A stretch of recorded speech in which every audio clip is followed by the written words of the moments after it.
Learned so far. Anybody want to give a shot at the parables we learned? Or I just go down the list and you can expound on them. The mustard seed. The mustard seed. Anybody remember the mustard seed? Anything about the mustard seed that stood out to them? The mustard seed. What was the mustard seed about? It's unstoppable. Unstoppable. Amen. The mustard seed can grow through harsh conditions and all these different things. It's a picture of the kingdom. Yes, sir. It's a vision what our face should be like. Amen. Yeah. Amen. We also went over the importance of the parables. This was the first one that we actually went into, the importance of the parables, when we began to get an understanding of why Jesus speaking the parables. The parable of the wheat and the tares. Everybody remember the wheat and the tares? Mm-hmm. Amen. Amen. The parable of the sword. We actually have gone through quite a few of these. The sword. Also the parable of the mustard seed, which he already spoken of. The parable of the leaven. This one here was not too long ago. And last week we learned about the hidden treasure and the pearl of great price, that was actually a really good one. And so we're going to go into this week, our next parable. This actually was it's a pretty deep study. I didn't even get to go into the fullness of this study because it's a lot into this one. But I did give a 30-minute one that we can get through. So I will say that our actual text, for anyone looking for the text, I'm going to hand out some scriptures. I'll start here to the right with TK and I'll make my way around the room. So in case I run out, I didn't jump over anybody. So you want to get our main text, Matthew chapter 13, 47 through 50. Going this way here. If you would like to read, just lift your hand and I'll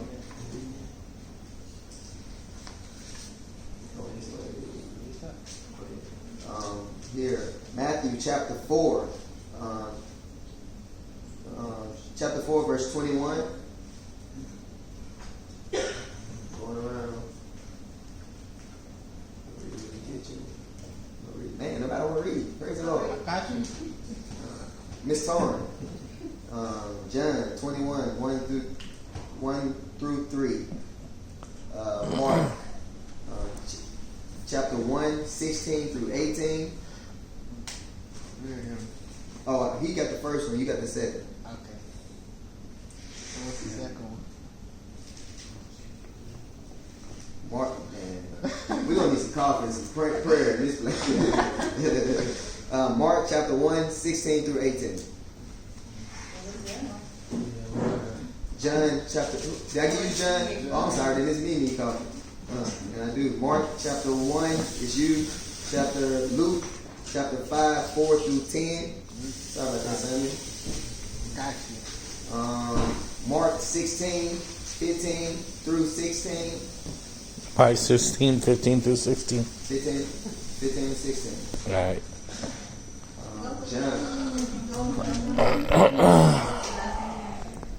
Mark chapter 16, 15 and 16. Stephanie, John chapter 4, 31 through 35.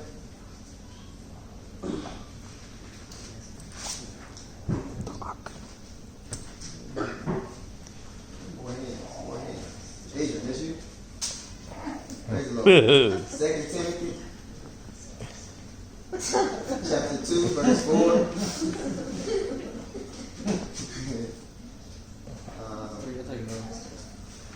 First Corinthians chapter 6, 9 and 10.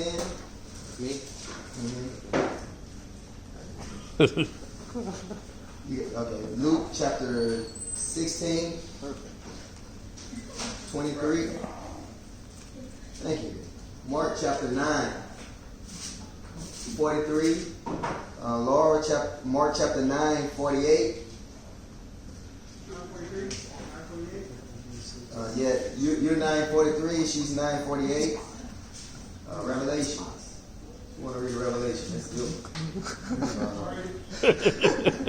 TK, Revelation 20, 11 and 12. Nobody starts reading. I got a couple more, but I'll stop I right don't there. know what it is, kind of. Matthew 15 through 16, not Mark Let's see 15 paper right now. through 16. It's one of those. Praise God.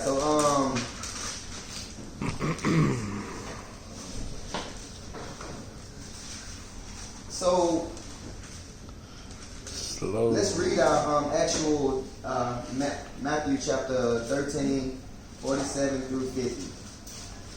All right. Once again, the kingdom of heaven is like a net that was let down into the lake and caught all kinds of fish.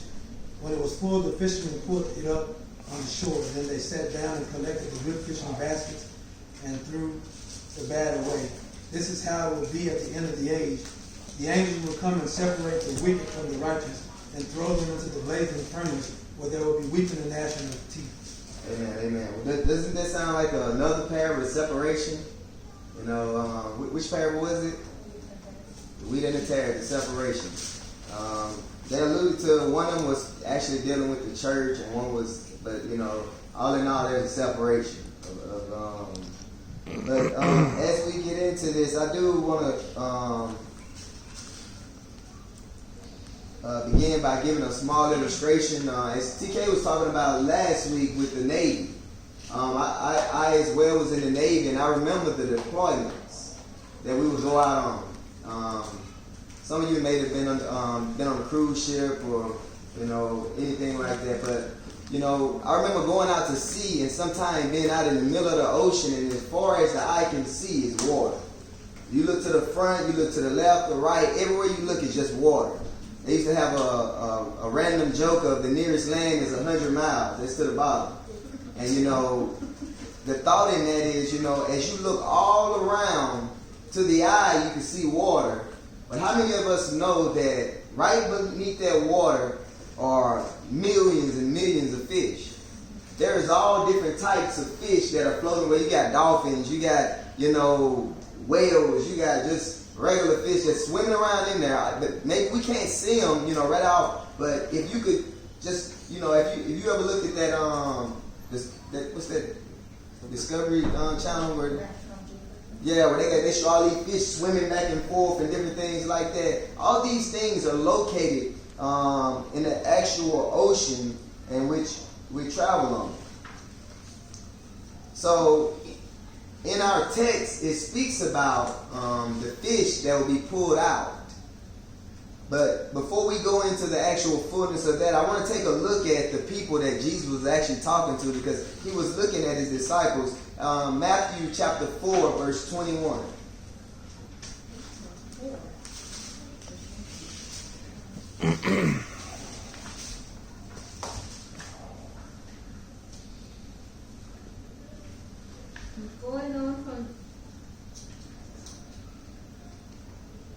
Going on from there, he saw two other brothers, James, the son of Zebedee, and John, his brother, in the boat with Zebedee, their father, mending their nets. He called them. Amen, amen. So here it is. Jesus is walking on his way, and he sees these two men. If you know, these are the men. They're called the sons of thunder, if I recall it correctly. But they are the sons of thunder. They're brothers, and they were mending their net when Jesus walked by. This is a fisherman's net that they were mending. And here it is, John 21, 1 through 3. After this, Jesus revealed himself again to his disciples by the Sea of Tiberias, and he revealed himself in this way. Simon Peter, called the twin, Nathanael of Cana in Galilee, the son of Zebedee, and two others of his disciples were together. Simon Peter said to them, I am going fishing. They said to him, we will go with you. They went out and got into the boat, but that night they caught nothing. Here it is, a group of disciples. As you see, she named a few of them there. And these men, they went out to go fishing that night.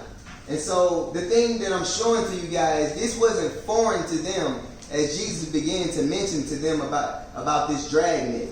This dragnet was this huge net that is set forth to come, that is going to gather this school of fish. And so to get the understanding of who he was speaking to as this was going forward.